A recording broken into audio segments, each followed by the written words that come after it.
অলৌকিক ৰহস্যময় মাত্ৰ এমাহ ধ্বংস হ'ব পৃথিৱী।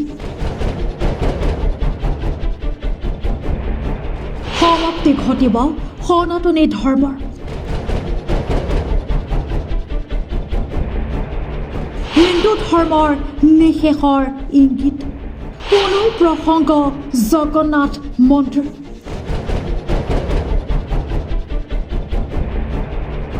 এইবাৰ সেনে থপিয়াই নিলে জগন্নাথ মন্দিৰৰ পতাকা।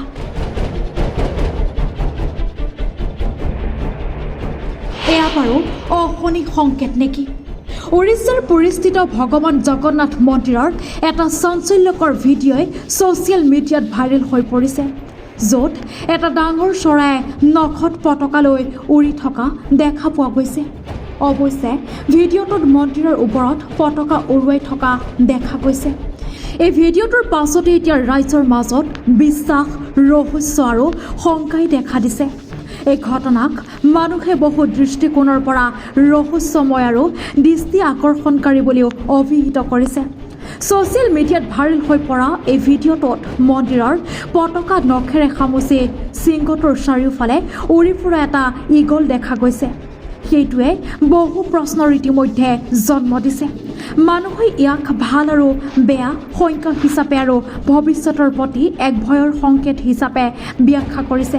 বহুতে এই ঘটনাক 2020 বৰ্ষত সংঘটিত হোৱা ঘটনাৰ লগতো তুলনা কৰিছে, য'ত বজ্ৰপাতৰ বাবে মন্দিৰৰ পতাকাত জুই লাগিছিল আৰু দেশৰ লগতে সমগ্ৰ বিশ্বত কৰোনা মহামাৰীৰ সন্মুখীন হ'বলগীয়া হৈছিল।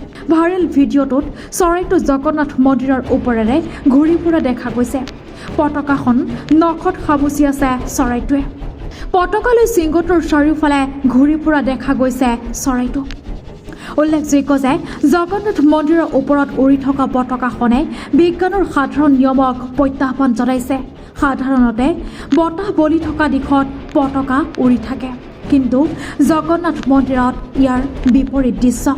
বতাহৰ বিপৰীত দিশতহে পতাকা উৰি থাকে জগন্নাথ মন্দিৰত। মন্দিৰত প্ৰতিদিনে পতাকা সলনি কৰা হয়। এদিনো বাদ নপৰাকৈ, কোনো ভুল নকৰাকৈ এজন ব্যক্তিয়ে মন্দিৰৰ সৰ্বোচ্চ শিখৰত উঠি নতুন পতাকা স্থাপন কৰে। এই পৰম্পৰা যুগ যুগ ধৰি অবিৰতভাৱে চলি আহিছে। কোৱা হয় যে যদি এই পৰম্পৰা কেতিয়াবা বন্ধ হৈ যায়, তেন্তে 18 বছৰলৈ মন্দিৰটো বন্ধ হৈ থাকিব। এনে পৰিস্থিতিত যদি মন্দিৰৰ দুৱাৰ খুলি দিয়া হয়, তেনেহ'লে বিপৰ্যয়ৰ সৃষ্টি হ'ব পাৰে বুলি বিশ্বাস কৰা হয়। আজিৰ আধুনিক প্ৰযুক্তিৰ সত্ত্বেও মন্দিৰত পতাকা উত্তোলনৰ কাম কোনো হাৰ্নেছ বা নিৰাপত্তাৰ সামগ্ৰী নোহোৱাকৈ হাতেৰে কৰা হয়। নিউজ ডেস্ক ৰিপোৰ্ট, PB সংবাদ।